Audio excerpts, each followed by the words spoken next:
Hey, what's going on? It's John, and it's time for the JMART CAST for Monday, August 1st. What's going on, friends and family? How are you? Thank you for listening in on another episode of the JMART CAST. I'm very late this week.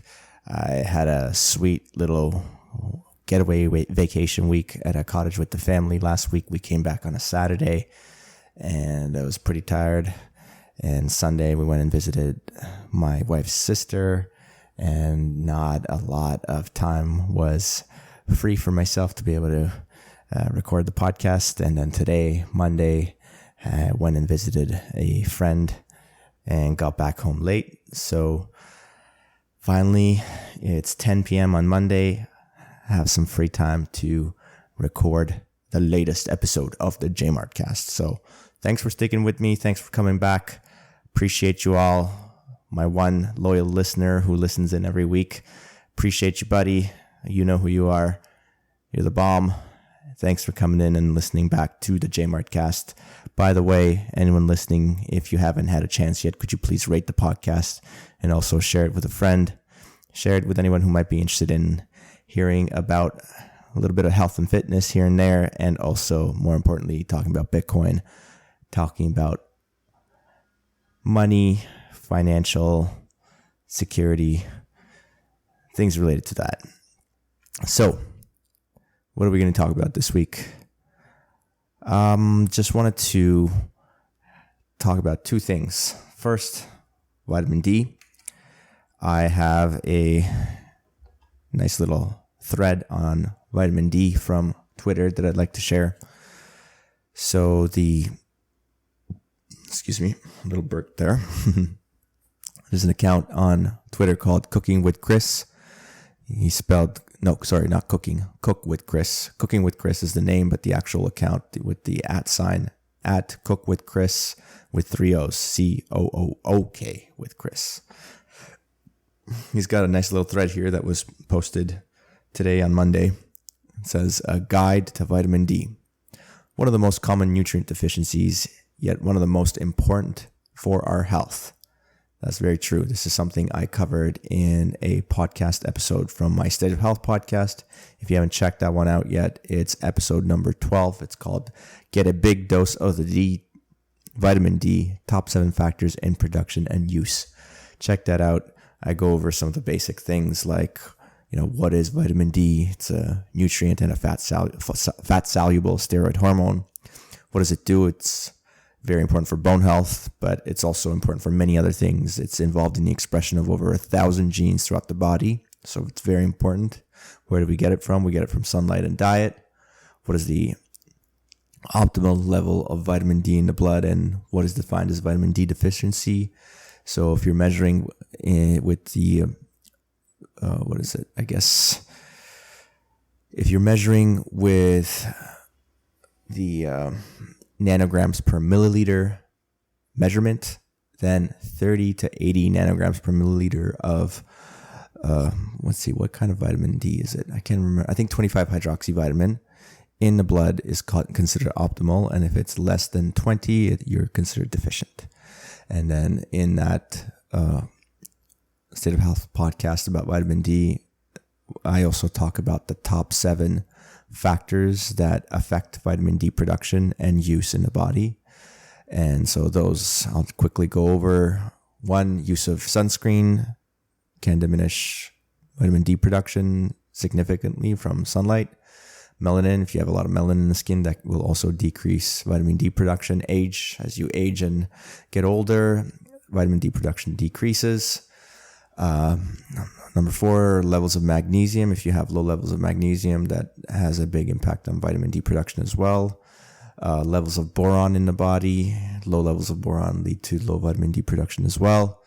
Vitamin K is also important to have high levels of vitamin K for optimal vitamin D production. And lastly, body fat. People with high levels of body fat, they actually produce vitamin D just fine, but because vitamin D is a fat-soluble steroid hormone, it will get basically stuck in the fat and will not be released and be bioavailable in the rest of the body.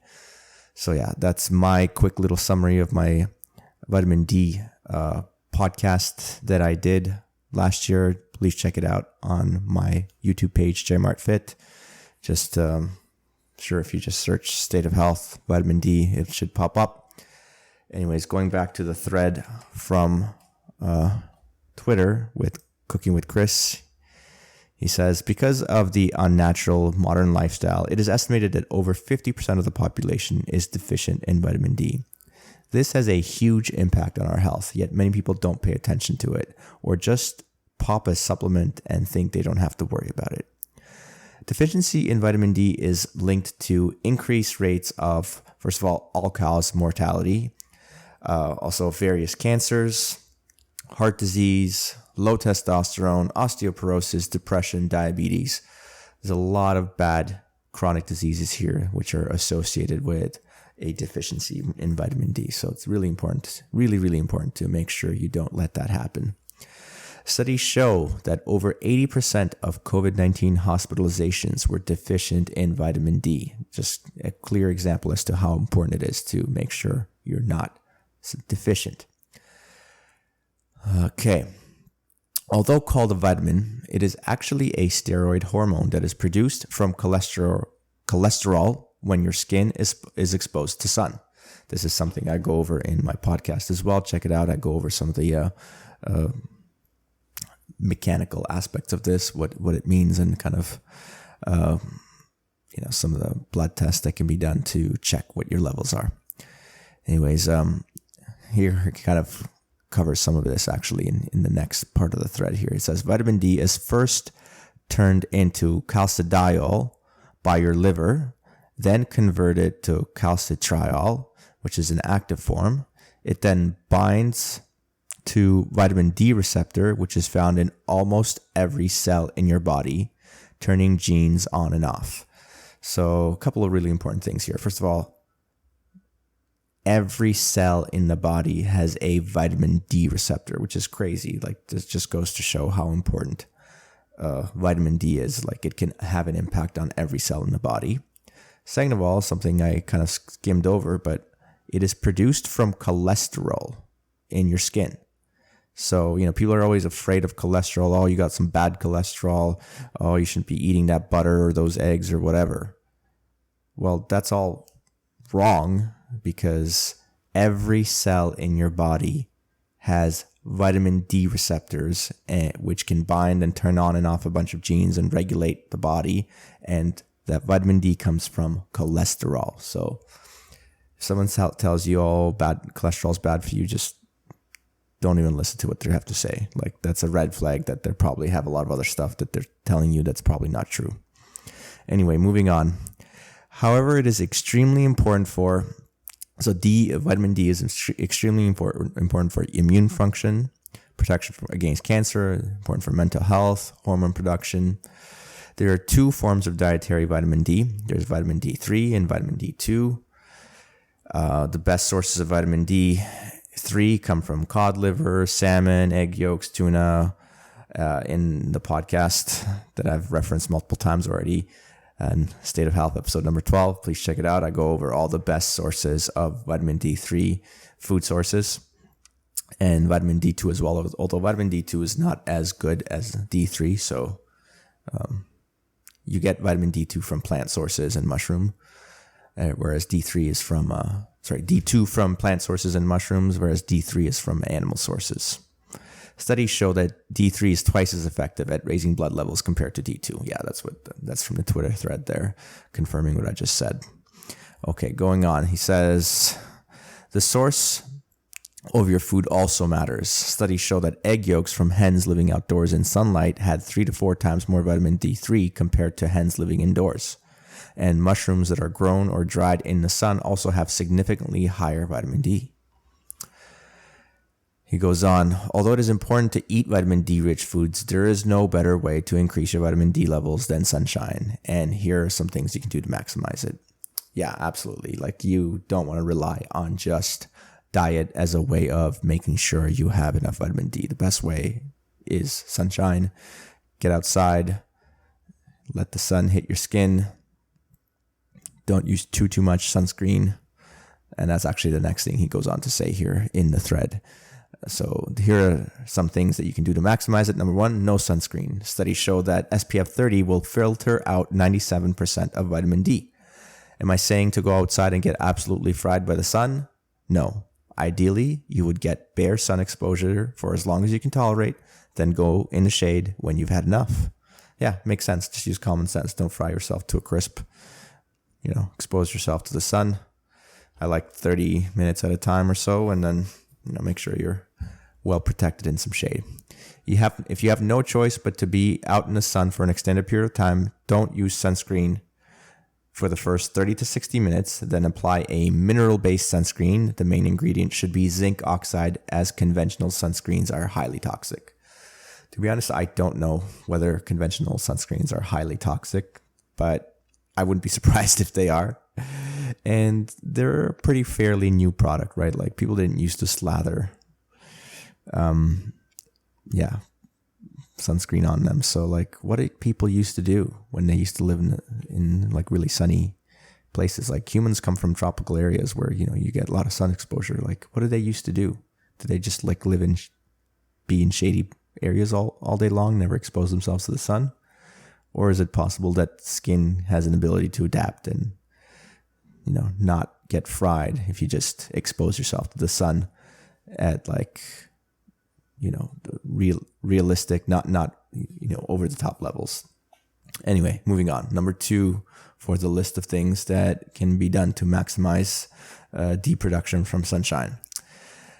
The more skin exposed, the better. The more skin exposed to the sun, the more ability your skin will be able to convert to vitamin D. Yeah, that one's obvious, right? Like, if you just got like your hands and your face exposed and everything else covered, yeah, you're gonna produce less vitamin D than if you've got your more skin from your arms to your legs, your chest, whatever, exposed as well.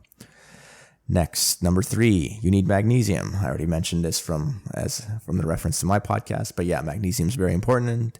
It's another very common deficiency that has many side effects of its own, but also plays a big role in vitamin D levels. So magnesium assists in the synthesis, transport, and activation of vitamin D. So in all the different kind of parts of the vitamin D journey, from the time where it gets created to where it gets transported to where it needs to go to when it's active to actually do the things it's supposed to do, all those things are impacted by the presence of magnesium. So make sure you're getting good levels of magnesium.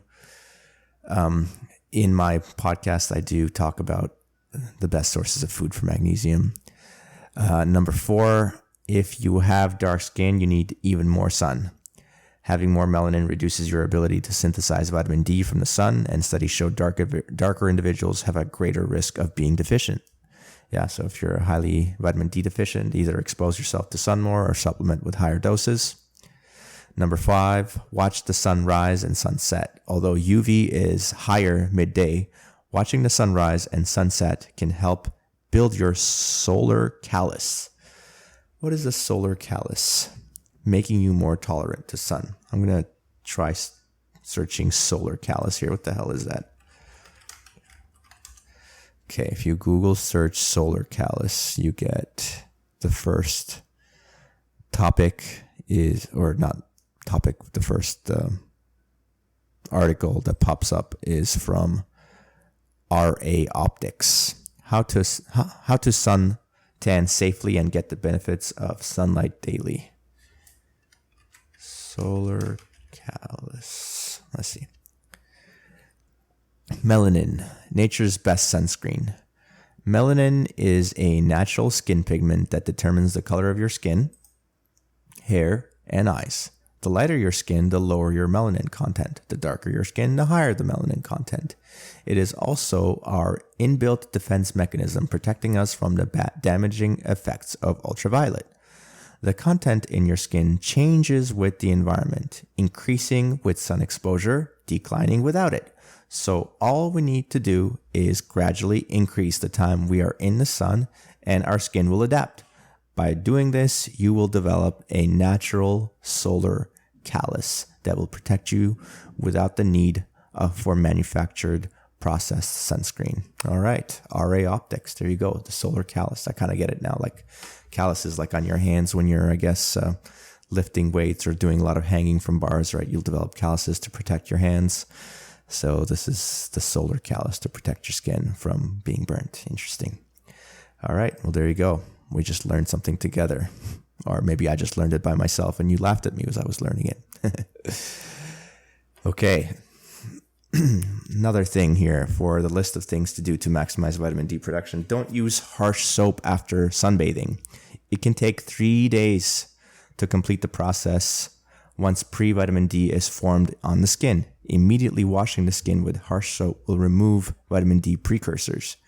You can rinse well with water and only use soap in targeted areas. Interesting. Was not aware of that. Okay, vitamin K2. I mentioned this already earlier. Vitamin D and K2 work synergistically to ensure that calcium is distributed to our bones. Right, so if you don't have low K2, even if you have adequate levels of vitamin D, you might not get the impact of what you're trying to get vitamin D to do, which is to distribute calcium to the bones. So K2 is very important. I believe you can get that from liver and other organ meats. Anyway, moving on in the thread, symptoms of vitamin D deficiency can be subtle or take years to show themselves. That is why it is always wise to get tested to see where your levels are. Now, if you live in a very cloudy area, supplementation may be necessary to get your levels up. With that being said, a supplement will never be as good as producing it from the sun. Get as much as you can, tolerate, and watch your life improve drastically, both physically and mentally. Yeah, definitely agree with this thread. I'll plug shamelessly my podcast episode, State of Health number 12, one more time. Check it out. Goes into detail about all this. Sunlight's very important, guys, for many reasons, not just vitamin D3. All right, moving on, talking about Bitcoin real quick, and then I'll end the podcast for this week. Let's see, what block height are we at? Block height 747,581. Bitcoin's trading at 22,971 US dollars for one Bitcoin. One US cuckbuck will buy you 4,356 Satoshis. Satoshi is the smallest subunit of a Bitcoin. One Bitcoin can be subdivided into 100 million Satoshis. If you want to stack sats and you live in Canada, Shakepay is a good way to do so. I have a referral code that you can use. Check out the description for this podcast and you can find a referral code in there. What is there to say about Bitcoin? Here's what I wanted to cover today. There's this website called dergigi.com, dergigi.com. Gigi is just like a pseudonym of a Bitcoiner online, and he's got a website where he publishes articles about Bitcoin, and I came across this one. It's called The Words We Use in Bitcoin. So it's a pretty cool article. I just wanted to read a little section of it. I thought it was worth sharing. It's talking about all these terms used in Bitcoin and what they mean and how they're a little bit, misleading. So it's good to clarify what they are.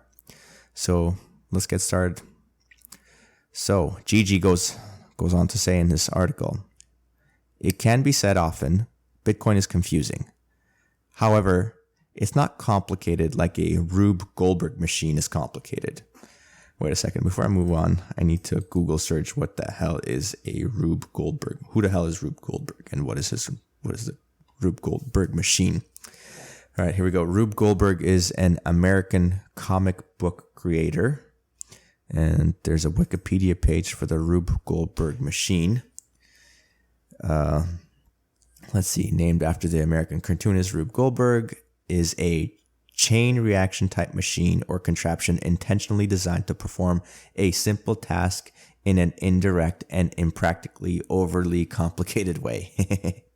There's a picture here of like a dude sitting at a table with like this strap around his head that has a whole bunch of contraptions attached to the head strap, including like a clock, freaking an arm with holding a spoon. There's a bird on there at some point. It's a bunch of weird random stuff. It's kind of funny. Okay, so I get it. A Rube Goldberg machine is just like an unnecessarily complicated machine.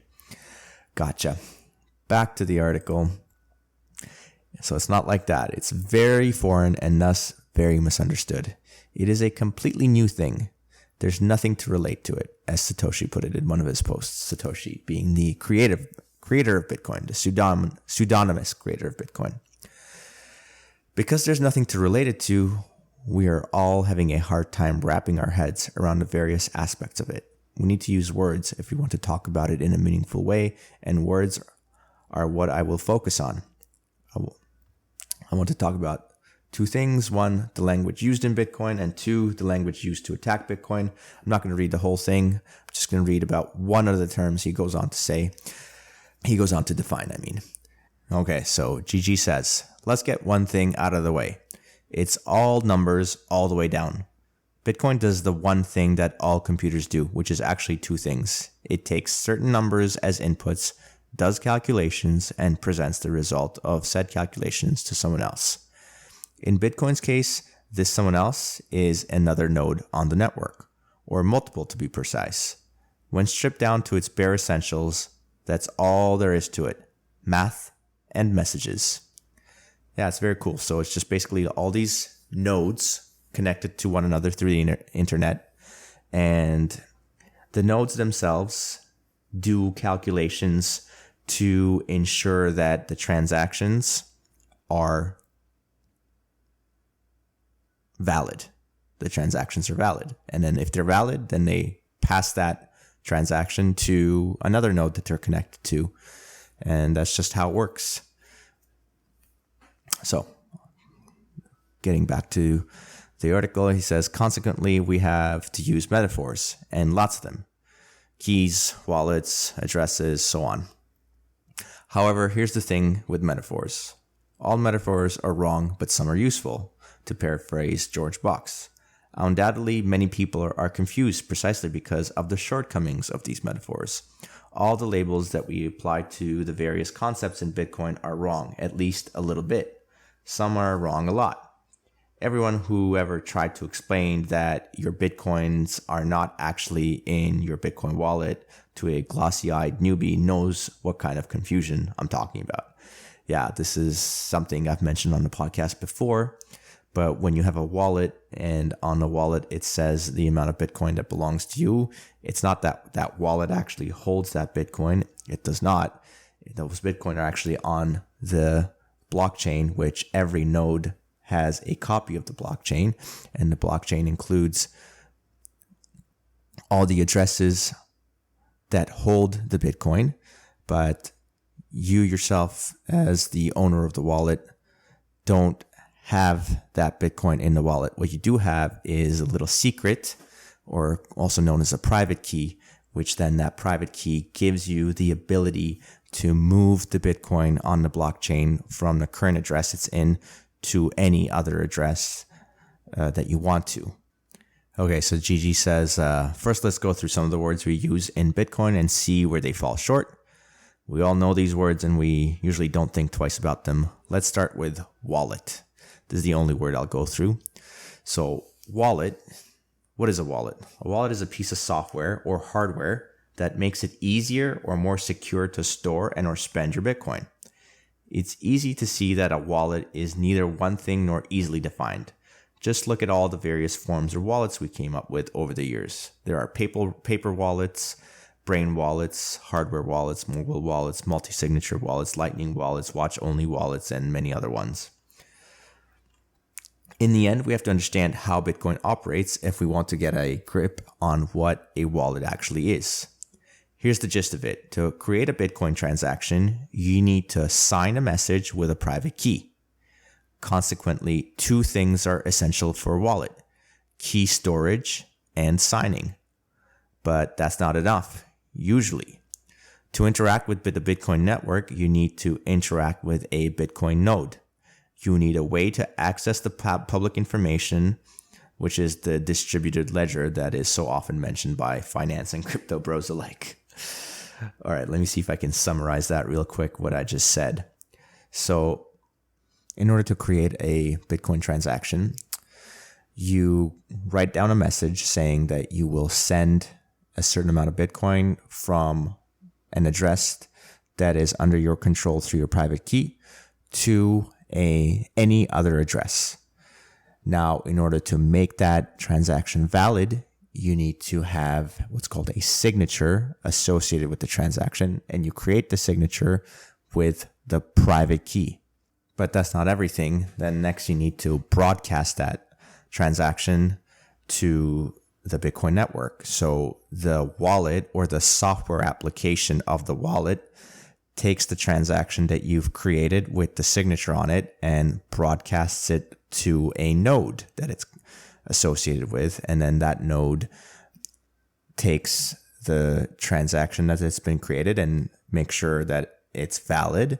And if it's valid, then it broadcasts it to another node that it would be connected to.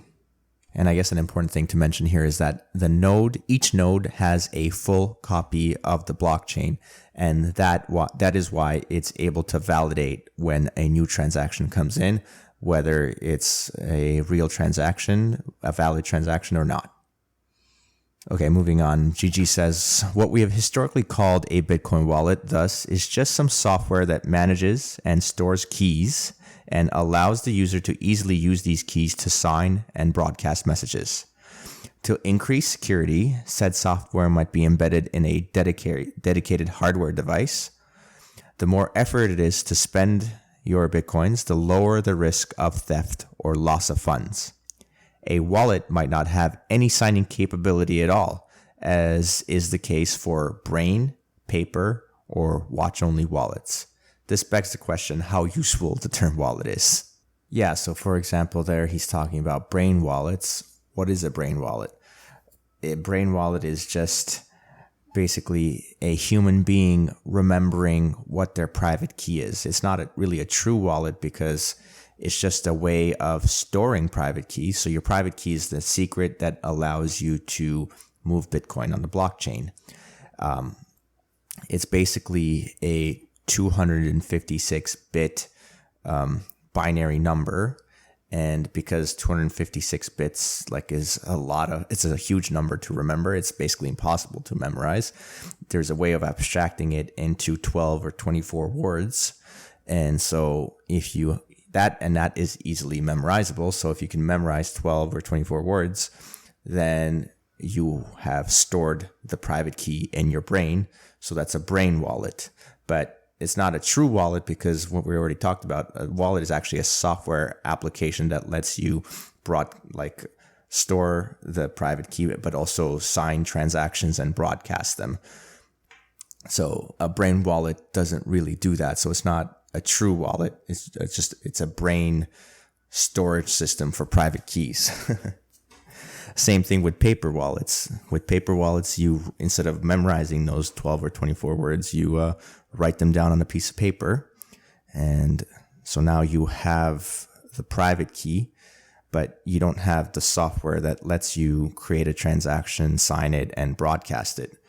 So again, it's not a true wallet. It's just a storage of the private key mechanism. So that's kind of what he's talking about in that little paragraph there. And moving on, he says, interestingly, we've already switched to a different term when it comes to seed storage. So seed storage is that private key I'm talking about, which is, for example, that 12-word storage. You can write it down on a piece of paper, like I said. That would be the paper wallet, or memorize it. That would be the brain wallet. But you also have the ability to etch those words into metal. So why would you do that, J-Mart? Well, for example, if your house burns down and you have a paper wallet, guess what? That paper is going to burn down and you're going to lose your private key and you won't be able to move your Bitcoin without it. But if you have it written on a metal plate, then it could potentially survive the fire. And so you've solved one point of failure here. So lots of people do this. And like I said, they're not called metal keys or metal wallets. Instead, it's referred to as seed storage or metal seeds or seed plates. Gigi says, I hope that in the future we will also manage to do away with the generic wallet term. When it comes to hardware wallets, a change of terms is already underway, given that a hardware wallet is nothing but a simple device that is used for signing transactions. A more accurate term is signing device, which is currently gaining traction thanks to people who understand the technicalities of Bitcoin deeply. Yeah, so a hardware wallet is basically a dedicated device that does not have a copy of the blockchain on it, but it does have the software capability of both securely storing your private key, that 256-bit number that could be abstracted to 12 or 24 words, has a way of securely storing that number. Therefore, it has the ability to use it to sign transactions. And then if you connect it to the internet, it also has the ability to broadcast that transaction to a node through the internet. And then, once it's broadcast, then it will be mined in the future block on the blockchain. All right. With that, I think I've come to the end of the podcast for today. Reached over half an hour, over 30 minutes, which is usually my goal. And hopefully it was interesting to all y'all listening. Thank you so much for spending the time with me on your Mondays. Although today you won't be listening to this episode on a Monday, at least on the not on the Monday that it's released, possibly on a future Monday sometime. All right. Love you all. Thank you for listening as always. Stay active. Be grateful. J-Mart out.